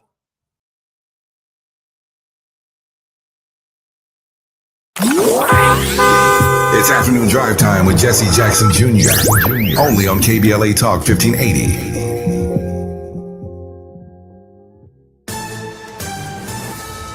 I'm Mike Island with BIN News Now. California's ballot this November will be seeing a billionaire tax proposal. It would levy a 5% tax on the assets of all billionaires living in California. Democratic Governor Gavin Newsom has been a vocal critic of the measure and claims it will degrade California's tax base because of billionaires leaving the state. A half-billionaire issue could come soon, but in a good way. Nearly $500 million is up for grabs tonight in the Mega Millions lottery. The jackpot was up to $467 million in the drawing earlier this week, but no one matched all 6 numbers. So the grand prize rolls over to tonight's drawing, when the jackpot will be at least $489 million. Get BIN News Now on demand, 24/7 on the free iHeartRadio app. Think It Up is an initiative to activate student-powered, teacher-led learning projects. Students and teachers, how can you spark great learning experiences in your classrooms today? Join at thinkitup.org. Is this the time? This is the KBLA Sports Minute with Ray Richardson. Serena Williams will play her first singles match in 4 years against 20-year-old Maya Joint of Australia. Serena and Joint will meet up Tuesday in the first round of Wimbledon in London. Joint, ranked number 53 in the World Tennis Association rankings, is 20 years younger than Serena. The Compton native is playing her first singles match since the U.S. Open in 2022. Serena has won the Wimbledon Singles Championship 7 times. She and her sister Venus are playing in the Wimbledon doubles competition. Wimbledon starts on Monday. The U.S. men's soccer team needs to regroup after losing to Turkey 3-2 Thursday night in the World Cup at SoFi. The U.S. had already qualified for next week's knockout round before Thursday's match. Several of the team's frontline players did not play. The U.S. Group D champions will play Bosnia Wednesday in the round of 32 in Santa Clara. No debates, no speculation, just the info you need. That's your KBLA Sports Minute. I'm Ray Richardson. More news, opinions, and conversation when we come forward on KBLA Talk 1580. We don't do ordinary. This is KBLA Talk 1580. Why'd I go to the doctor? Working on the farm, my heart kept skipping a beat. I didn't think much of it, but my daughters made me get checked out. Turns out I have atrial fibrillation, which increases the risk of stroke about 5 times. Symptoms like irregular heartbeat, heart racing, chest pain, shortness of breath, fatigue, or lightheadedness can come and go. But if it's AFib, the risk of stroke remains. If you have symptoms, contact a doctor. I'm so glad I did.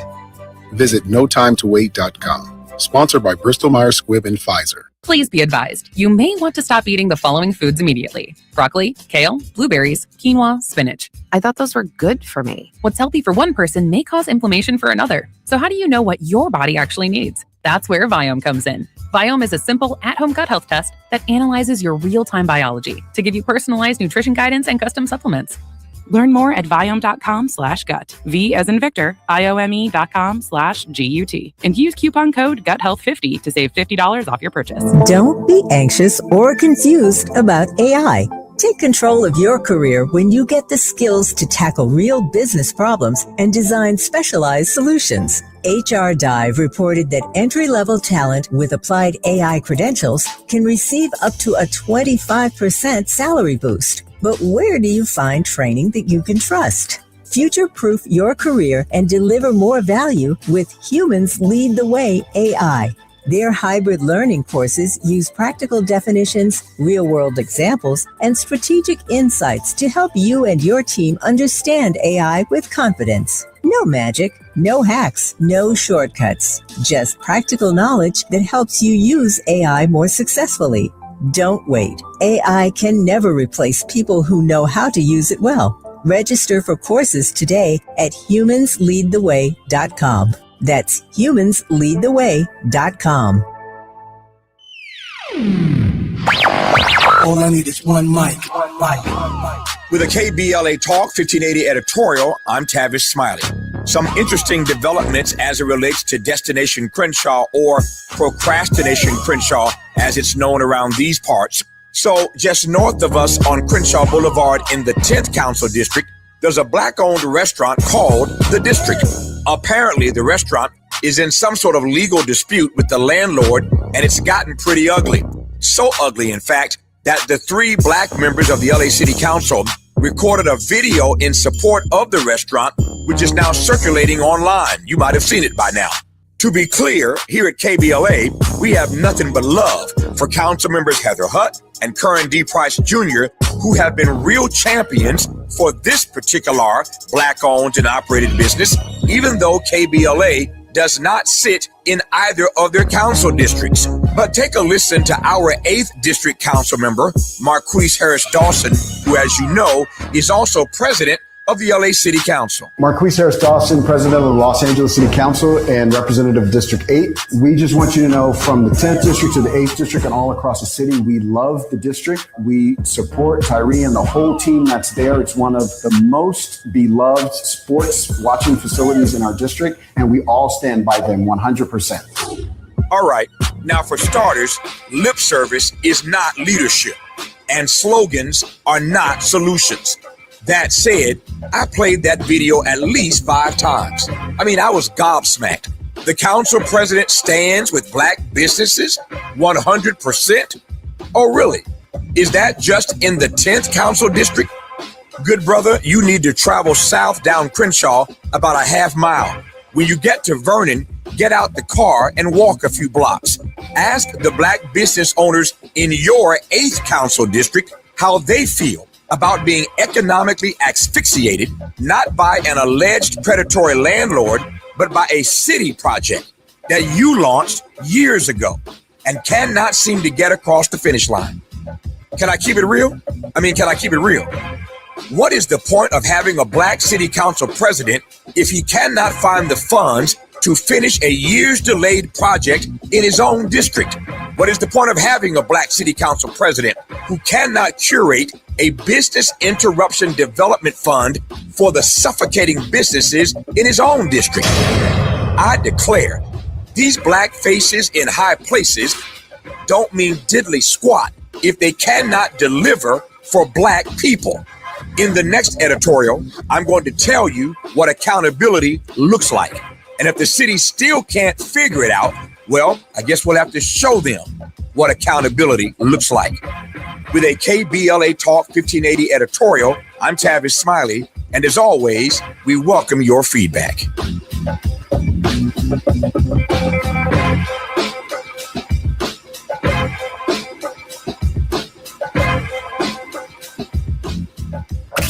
You're listening to Jesse Jackson Jr. on KBLA Talk 1580.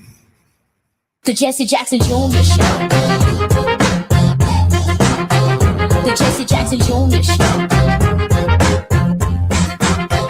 The Jesse Jackson Jr. Show. The Jesse Jackson Jr. Show. King Volley, drop the beat. Come on and talk with me. Come on and listen to the me. Come on and talk with me. Come on and listen to the me. KBLA Talk 1580. Download the app. Rooted in the philosophy of Ubuntu and a lifelong pursuit of knowledge, Reverend Camus' work champions equity, justice, and holistic development through spiritual, social, and cultural leadership. You're listening to the Jesse Jackson Jr. Show on Fat Meat Fridays with Gina Towns. His Royal Excellency Ambassador Reverend Kwame Camus is a dynamic international diplomat, educator, and community activist whose work spans leadership in public policy, spiritual ministry, natural health advocacy, and cultural empowerment. As a co-convener of the Caribbean Civil Society Preparatory Conference to the UN Permanent Forum on People of African Descent, the Trinidadian native has been at the forefront of international advocacy and equity dialogues.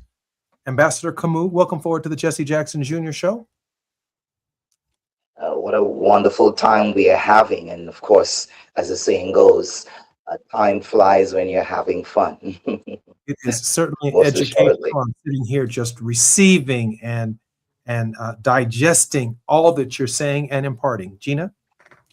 Sure. I as you started your words and tying your ideas together in the last segment, it was premised on the fact that there is a seed, and that seed, when planted in good soil, and that be in our minds and our hearts, the idea of love and the action of love, and that reparations in and of themselves, if not ready to be received, really don't matter. Can you talk about how we feed each other today and how we plant those seeds with each other when there is so much distrust? And certainly we have turned away, and in some instances turned on each other. And we have a certain darkness that is trying to engulf the people who want to live together. That's a brilliant question. Certainly Ivy League. I'm glad you asked it. As I wrestle with that question over the years, one of the things that came into the vistas, the recces of my consciousness, my subconsciousness, and my unconsciousness, is the fact that without unconditionality, we are not going anywhere.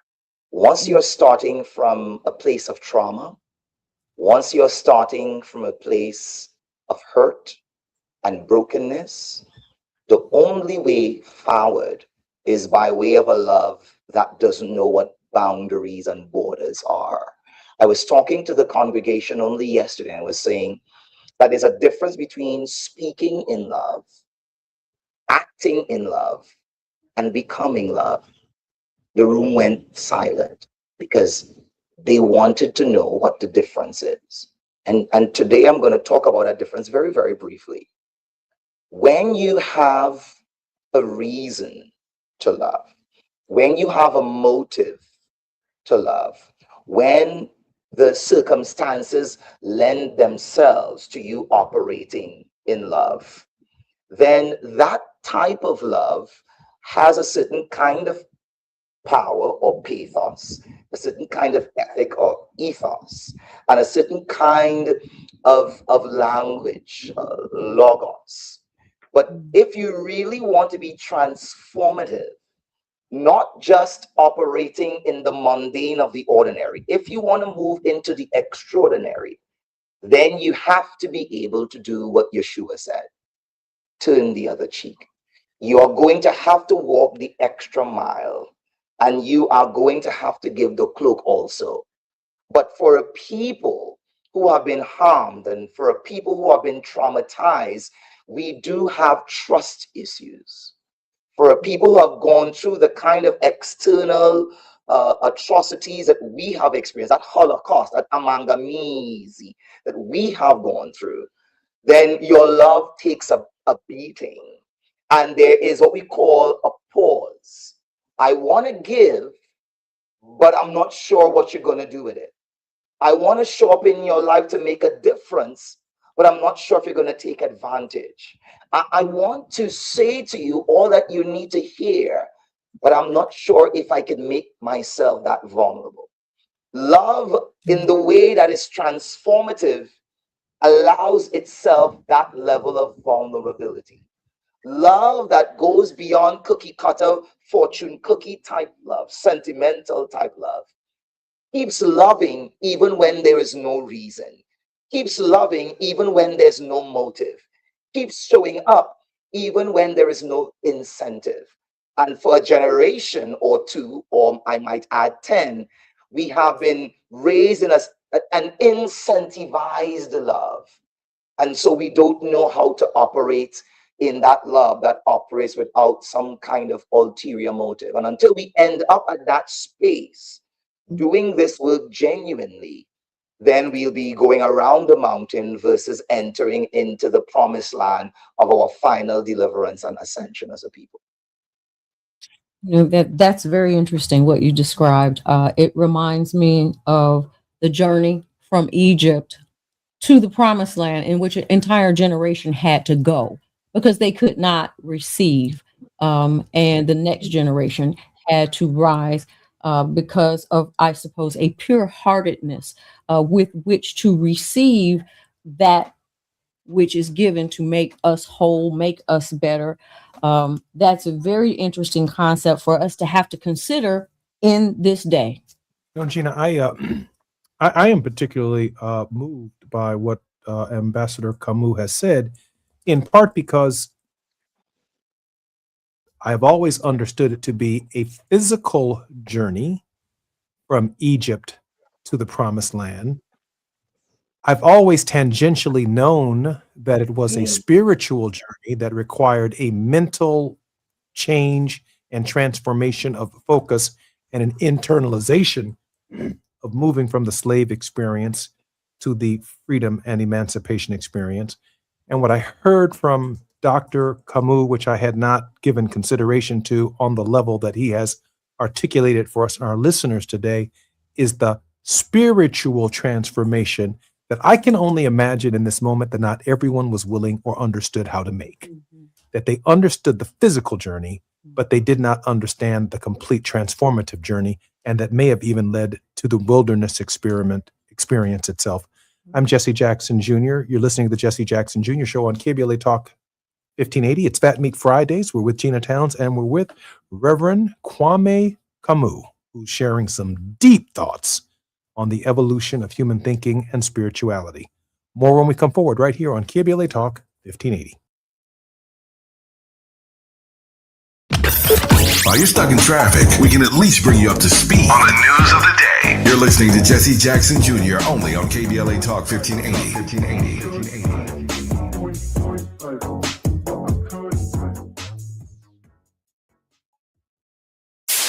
KBLA Talk 1580. We've got a lot to talk about.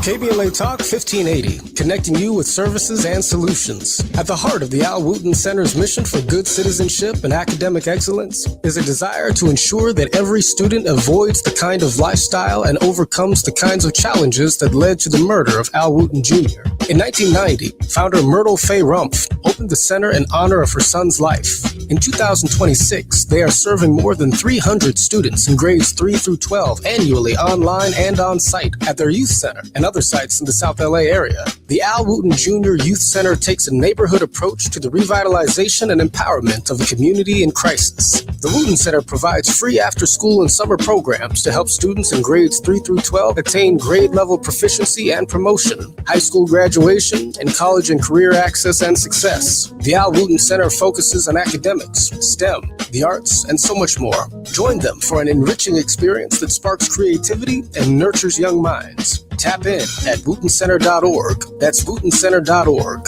This is a community call to action from KBLA Talk 1580. Listen up, KBLA delegation. We have something you need to hear. Right now, you may qualify for low-cost home internet. We're not talking about a catch. This is real. Many internet service providers offer low-cost internet plans if anyone in your household is enrolled in CalFresh, Medi-Cal, SSI, or is income eligible. There are a lot of families in our community who deserve to be connected. Here's all you do.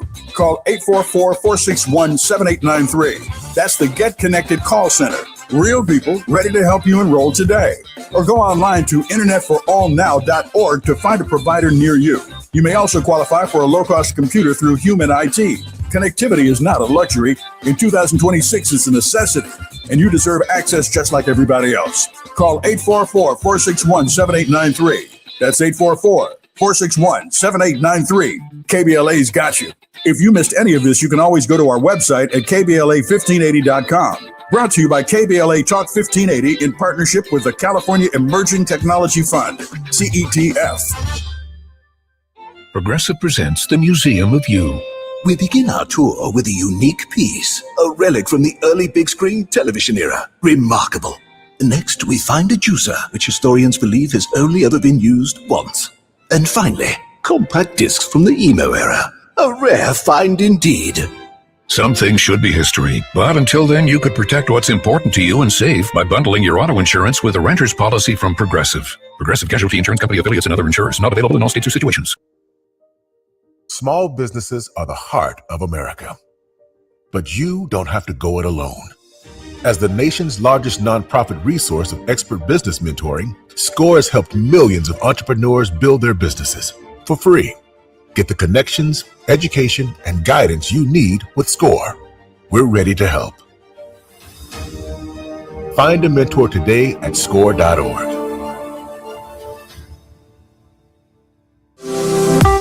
It's never too early to start talking about money in realistic ways with your kids.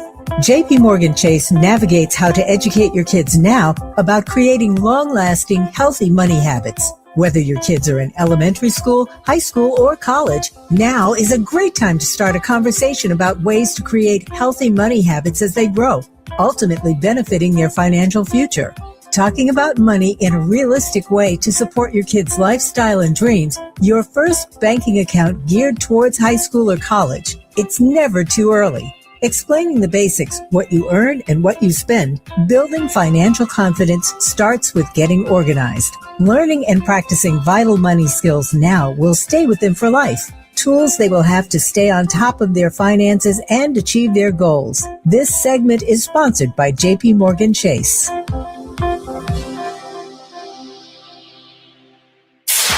KBLA Talk 1580. We've got a lot to talk about. KBLA Talk 1580, connecting you with services and solutions. Created with a share of the 1984 Olympic Games surplus, LA 84 began operations in 1985 as a grant-making and educational foundation. Today, the LA 84 Foundation supports hundreds of nonprofit youth sports organizations throughout Southern California annually, trains coaches, commissions research, convenes conferences, and maintains the world's premier Olympic and sports library collection. They are transforming lives and communities through the power of youth sports. To find out about youth sports programs for yourself or your child, and to get information about the grants and support they offer to schools and nonprofits, or if you want to make a donation, please visit la84.org. That's la84.org. Or you can call them at 323-730-4600. This is a community call to action from KBLA Talk 1580. Now back to more of Jesse Jackson Jr. on KBLA Talk 1580. The Jesse Jackson Jr. Show. The Jesse Jackson Jr. Show. The Jesse Jackson Jr. Show. The Jesse Jackson Jr. Show. King Volley, drop the beat. Come on and talk with me. Come on and listen to me. Come on and talk with me. Come on and listen to me. KBLA Talk 1580. I'm Jesse Jackson Jr. Welcome forward to the Jesse Jackson Jr. Show. If you're on the 110, the 118, the 10, the 5, the 101, or the 405, you're listening to Fat Meat Fridays, the J Lunch Club right here with Gina Towns. Gina, welcome forward to the show. Hey, Jesse. Hey, Gina. Hey, really enthralled with our conversation with the most excellent Reverend Camus. I am absolutely being filled by it. Gina, we have the final segment of our program. I'd like to leave the final 3 minutes for Reverend Camus to deliver his word of hope to our listening audience, which is, well, quite frankly, all over the United States and around the country and around the world. We get calls from South Africa, from London, and other parts of the world as well. Gina, you must have a final question or two for Reverend Camus. And I do. He leaves us hanging. He leaves us hanging only to catch us when we come back. And let's talk about Exodus. One of the things that is intriguing to me right now, and something that certainly I have thought about on my own, is the concept of Exodus and where we are. I have friends, who have chosen to leave the United States, whether they have gone to the Caribbean to live, taking their families, or Mexico, or the continent of Africa. And several countries that have welcomed African Americans. And then I hear there's some places that African Americans should not go right now. But when we think about the whole idea of an exodus in a place where we were born yet we are not welcome, it also rings very clear of ancient history. So I guess there's a question for me in should we sit still? Should we listen? And how should we be in this hour? That is a brilliant question. It's definitely not a 3-minute question, but I would try my best. Thankfully, I have the help of the Most High, so I would go in. Firstly, as an ambassador on behalf of sitting royal monarchs in Africa, as well as African royal associations over some 455 plus African kingdoms, I'm in a position to say to you that there is no rejection wholesale of diasporan Africans. As the tip of the spear in repatriation, return, Renaissance projects, I can tell you categorically that there is no wholesale categoric rejection of African diasporan peoples by the royal monarchs and certain progressive nation states in Africa. None. The challenge, however, is that you have some cultural differences, some conflicts of interest. Again, that internal reparatory healing that is required. And unless we are speaking the same language, not language in terms of Swahili or language in terms of Twi or Xhosa or Zulu in the no. Unless we start speaking the same language in terms of our moral and ethical framework, we will not be able to advance. And so where there has been challenges, perhaps plural, have been challenges in relations to African continentals resettling or perhaps migrating to the West, or Western diasporan Africans returning home, is in what is the cultural context within which we are going to engage this unification. All unification, all projects must have a vision, must have a one aim, one purpose, one destiny. That was the Honorable Marcus Messiah Garvey. Some 100 years ago, he was talking about that.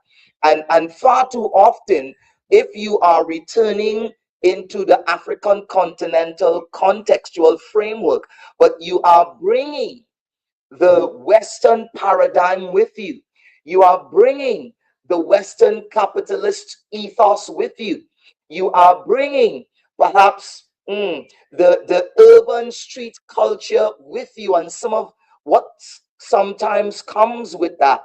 If you are coming with that hyper competitive contextual framework, then yes, there can be clashes. Yes, there can be conflicts of interest. Enters Ubuntu.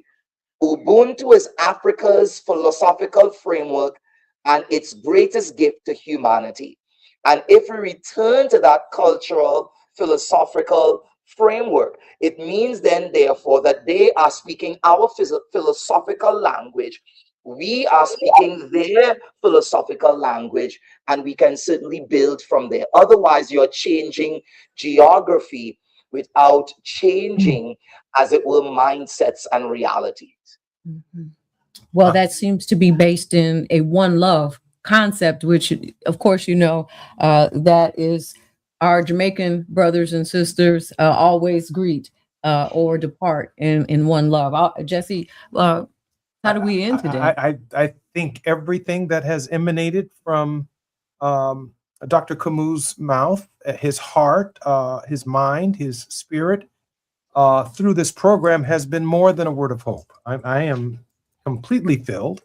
And I know that if you're listening to us on the 110 or the 118, if you're driving down Sepulveda or Gardena or the hills, that you are as taken by what you've heard today as I am taken. And Reverend Camus, I hope you will not be, this will not be your last appearance on the Jesse Jackson Jr. Show. Well, I committed to your co-host that I will be here as oft as you would have me to be, because we've only just scratched the surface, really. We haven't talked about what we're doing in Liberia, the humanitarian work in Uganda, the repatriation work in Kenya, the work to be done in Congo, the work we're doing with our brothers in South Africa and elsewhere. We have not had a chance to touch any of those practical, tangible projects and programs to bring about the kind of uplift, tangible uplift that I'm sure is going to bring a lot of happiness and hope to your listeners. But what we didn't do today, by the grace of the Most High, I'm sure with the opportunity, I'm definitely game. You can count me in. It's going to happen as sure as I'm the host of the Jesse Jackson Jr. Show. More on KBLA Talk 1580. Thank you, Gina. It's been a great week and a great Fat Meat Friday. And thank you, Reverend Camus, for your leadership. More when we come forward right here on KBLA Talk 1580. KBLA 1580 Santa Monica.